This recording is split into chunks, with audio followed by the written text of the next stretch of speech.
Uğur Piyava, Rehanlı Çerkes Derneği Yönetim Kurulu Başkanı. Toplantıya katılan herkesi saygıyla selamlıyorum.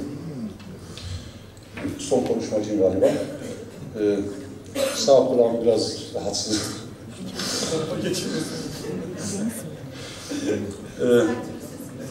Ben birkaç konuya değineceğim. Öncelikle arkamdaki afiş dikkatimi çekti. İçinde yaşadığımız ülkenin bayrağı var. Abhaz bayrağı var. Tarihi Çerkesya bayrağı var. Osset bayrağı ve Çeçen bayrağı. Ama sadece arkada Türkçe, Çerkesçe ve Abazaca yazılmış. Yani logoların biri küçültülebilir, diğerleri de yazılabilirdi kendi dillerinde.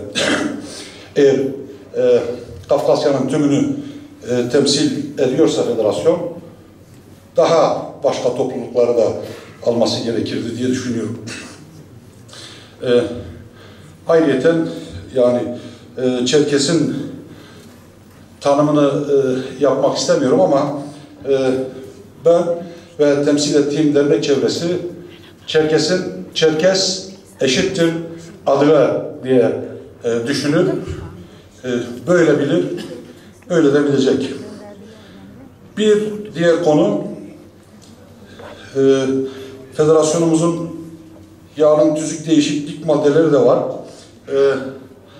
Benim antidemokratik gördüğüm bir konu merkez delegeliği.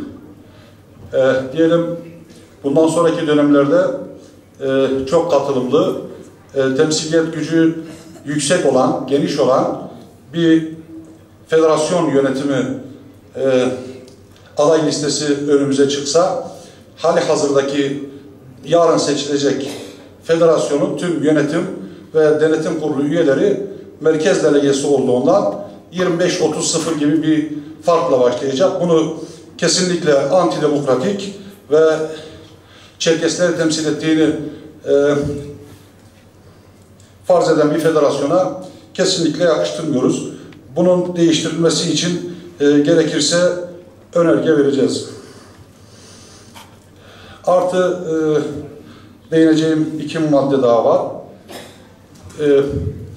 Delegelik sayılarının derneklere bölüşümü. Biliyorsunuz yani her derneğe 3 delege artı her 50 üyeye bir delege veriliyor. Yanılmıyorsam federasyonun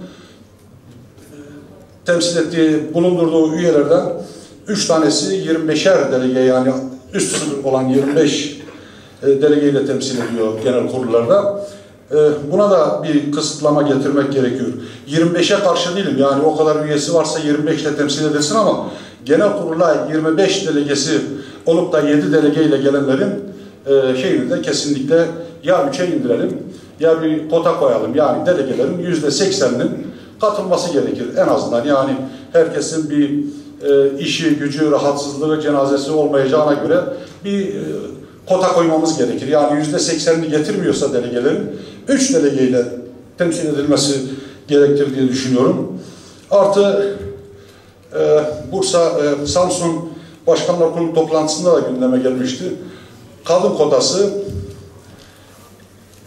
federasyonlarda, derneklerde kadın kotası. Bunu da bulmuyorum yani. Hatta Samsun'da da söyledim.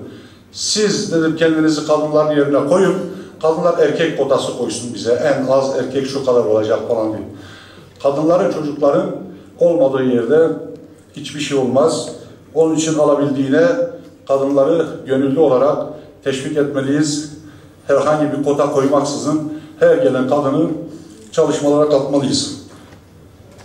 Herkese teşekkür ediyorum. Sağ olun.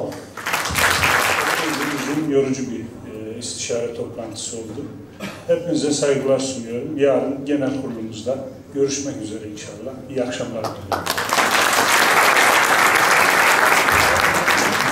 Biz de Sayın Başkanımıza teşekkür ediyoruz. Yarın genel kurulumuz saat 11'de başlıyor.